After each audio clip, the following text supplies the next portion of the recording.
ഇന്ന് തന്നെ ഡൗൺലോഡ് ചെയ്യൂ. കാണൂ നിങ്ങളുടെ ഫേവറേറ്റ് ഷോസ്. തിരികെ ലാഭം കിട്ടാത്തൊന്നും ഈ രമാദേവി ചെയ്യില്ല. അതിൽ ആകെ എനിക്ക് നഷ്ടം വന്നത് നിന്നെ പഠിപ്പിക്കാൻ ചെലവാക്കിയ കാശ. നിന്നെ പഠിപ്പിച്ച അത്രയും പണമാ രമാദേവി ചാരിറ്റിക്ക് വേണ്ടി ചെലവാക്കിയിരിക്കുന്നത്.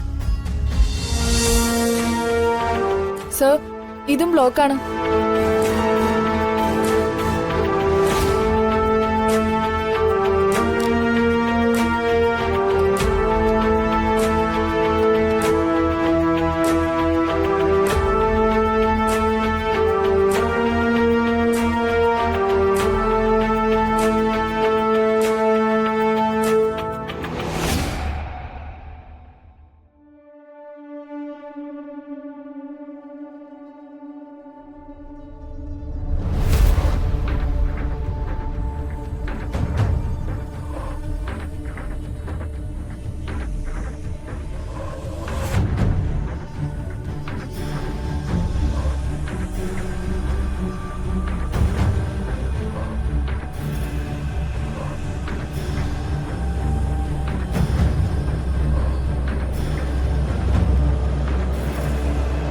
അമ്മേ,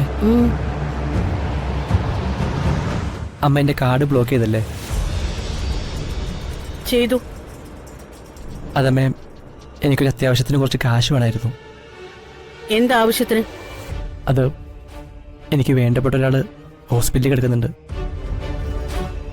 അദ്ദേഹത്തിന് ഒരു സർജറി വേണമെന്ന് പറഞ്ഞായിരുന്നു. അതിനടക്കാനായിട്ട്. നിർത്തണ. നിനക്ക് വേണ്ടപ്പെട്ട ആരാടാ അവിടെ? നിന്റെ ഈ ഒരു മാസത്തെ ചെലവ് എത്രയാണെന്ന് നിനക്കറിയോ? അതെ, അത് നീ ഒരു മാസം ഉണ്ടാക്കുന്നതിന്റെ ഇരട്ടിയാ. ആ പണമൊക്കെ പോയിരിക്കുന്നത് ആശുപത്രിയിലേക്കും അനാഥാലയത്തിലേക്കുവാ. ഞാനും അർജുനും പണം ഉണ്ടാക്കുന്നത് നിനക്കിങ്ങനെ ദൂർത്തടിക്കാനല്ല. നീ പണം ചെലവാക്കേണ്ടത് ഈ വീട്ടിലേക്കും ഇവിടെയുള്ള ആൾക്കാർക്കും വേണ്ടിയാ, അല്ലാതെ നാട്ടുകാർക്ക് വേണ്ടിയല്ല.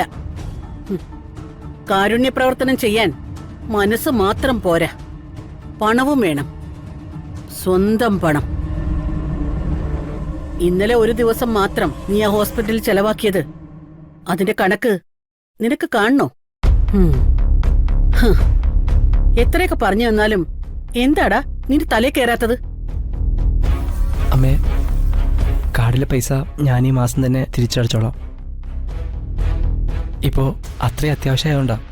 എന്താ ആവശ്യം?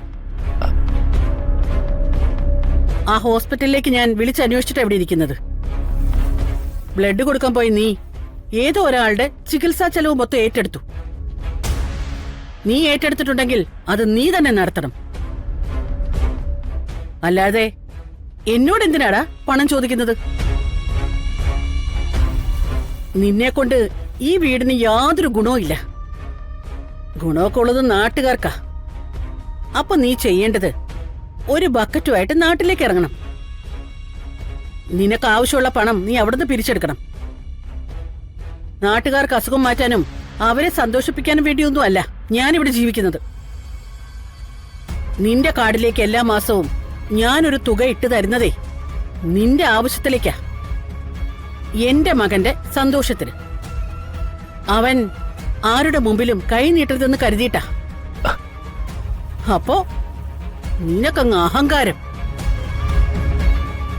അത് മൊത്തം ചെലവാക്കുന്നത് മറ്റാർക്കൊക്കെയോ വേണ്ടി. നീ ആ പണത്തിന് മൊത്തം ആഹാരം കഴിക്കോ, നല്ല ഡ്രസ്സ് വാങ്ങിക്കോ, ബിസിനസ്സിലേക്ക് ഇൻവെസ്റ്റ് ചെയ്യോ, അങ്ങനെ എന്തെല്ലാം ഉണ്ട്. അതൊന്നും ചെയ്യാതെ ചാരിറ്റി പ്രവർത്തനമായിട്ട് നടക്കുന്നു. തിരികെ ലാഭം കിട്ടാത്തൊന്നും ഈ രമാദേവി ചെയ്യില്ല. അതിൽ ആകെ എനിക്ക് നഷ്ടം വന്നത് നിന്നെ പഠിപ്പിക്കാൻ ചെലവാക്കിയ കാശ. നിന്നെ പഠിപ്പിച്ച അത്രയും പണമാ രമാദേവി ചാരിറ്റിക്ക് വേണ്ടി ചെലവാക്കിയിരിക്കുന്നത്. ഇനി നീ എന്ത് പറഞ്ഞാലും ശരി, ഒരു ചില്ലിക്കാശ് എന്റെ കയ്യിൽ നിന്ന് പ്രതീക്ഷിക്കേ വേണ്ട. ഇറങ്ങിപ്പോടാ എന്റെ കൺമുന്നിൽ നിന്ന്. പോവാൻ.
എന്താണ് മോളെ ഫോൺ എടുക്കാൻ ഒരു മടി?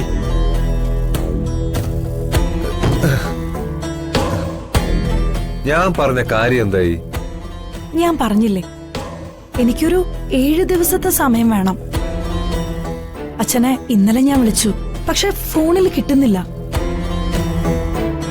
അച്ഛൻ എങ്ങനെങ്കിലും കണ്ടുപിടിച്ച് ആ മണിമാല ഞാൻ വാങ്ങിച്ചു തരാം.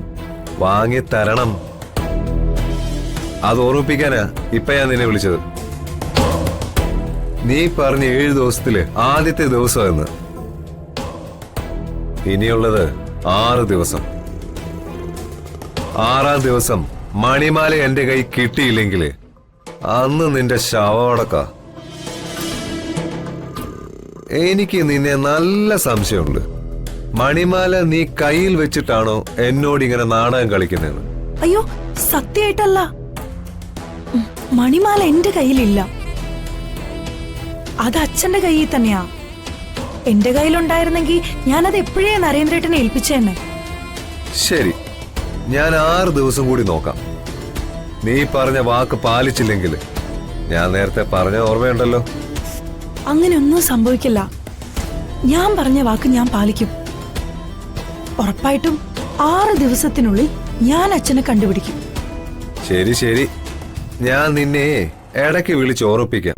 ചിലപ്പോഴേ നീ മറന്നുപോയാലോ? അയ്യോ, അതിന്റെ ആവശ്യമൊന്നും ഇല്ല നരേന്ദ്രേട്ടാ. ഞാൻ മറക്കില്ല. നീ മറക്കില്ല എന്ന് എനിക്കറിയാം. മറന്നാലേ നിന്റെ കാര്യം കട്ടപ്പുകയാ. എങ്കിലും എന്റെ ഒരു സമാധാനത്തിന് വേണ്ടി ഞാൻ നിന്നെ വിളിക്കാം. മണിമാലയുടെ കാര്യം ഓർമ്മിപ്പിക്കുകയും ചെയ്യാം. ഞാൻ വിളിക്കുമ്പോഴേ നീ ഫോൺ എടുക്കണം. ഉടായ്പ് പരിപാടി എന്റെ അടുത്ത് ഇറക്കിയ നീ ഉള്ളടുത്ത് വന്ന് ഞാൻ നിന്നെ തൂക്കും. പറഞ്ഞില്ലെന്ന് വേണ്ട.